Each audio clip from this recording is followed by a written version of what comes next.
صباح الخير، صباح العافية، شلونكم؟ صباحكم حلو مثلي. قاعد شنو اسوي هسه؟ اسوي بسم الله الرحمن الرحيم. هذه الخلطة السحرية مالتي عبارة عن شنو؟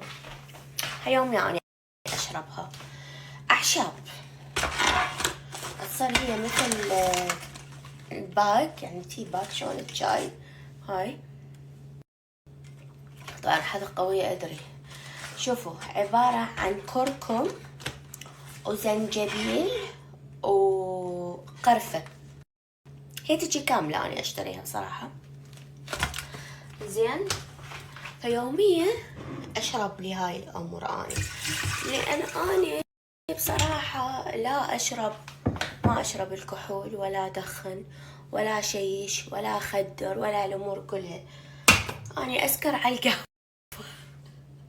الشاي مو كلش أحبه، يعني نوبات اشتهي الشاي، بس احب هاي الاعشاب واحب القهوة.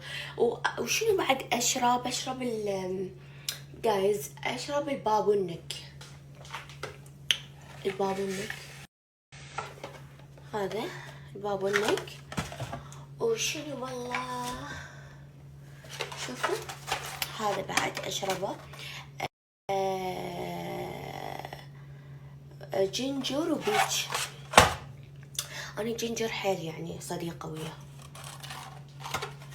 فهاي الأشياء اللي أنا ضرورية اللي أشربها اللي تفيدني. لازم قاعد تشربون هالسوالف، يعني على الأقل حاولوا تشربون هالأمور.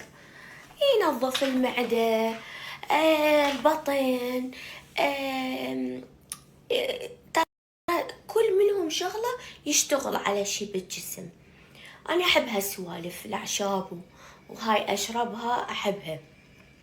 والفيتامينز بعد أحبه، يعني أحب آخذ بكيفي، بس أسأل الفاميلي دكتور العائلة مالتي، أسأله. كل ما أسوي تشيك أب كل 6 شهور أشيك على جسمي وعلى أعضائي. زين، اسم الله علي واسم الله عليكم، على كل من يحبني وبس. زين، أسوي لكم همنو عليكم. زين، ترى إيدي خير جايز.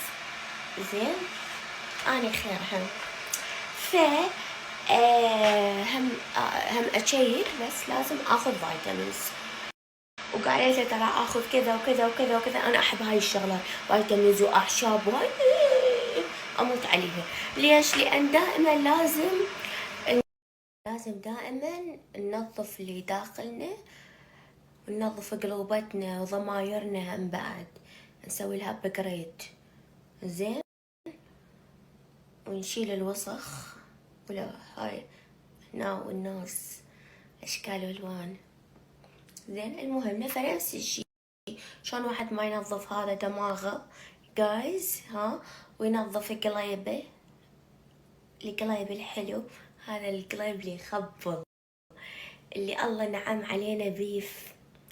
مو كل واحد قلبه حلو ونيته صافية وضميره حلو وينام وراسه مرتاح وينام هنا.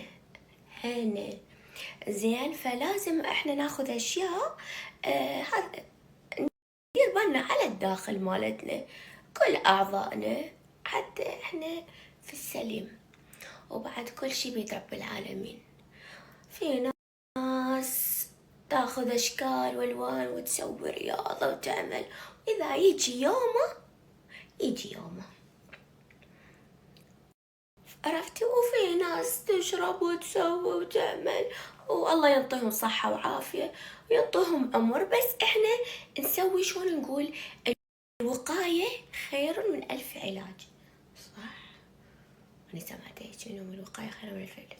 يعني إنه واحد دائما يدير باله ويسوي اللي يقدر عليه. قاس شو نسوي احنا خطارة بهالدنيا عيني.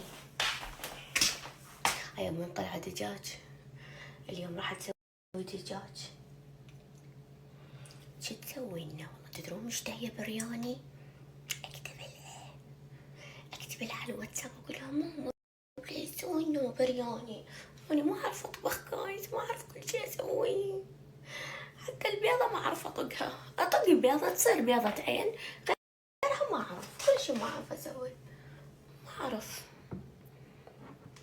ما ادري صراحة. اليوم دللتني، ما علمتني اي شيء من هاي الامور، قالت لي انتي وردتي، انتي ما تتبهذلي بالمطبخ، فخلاص مدلل يبقى مدلل.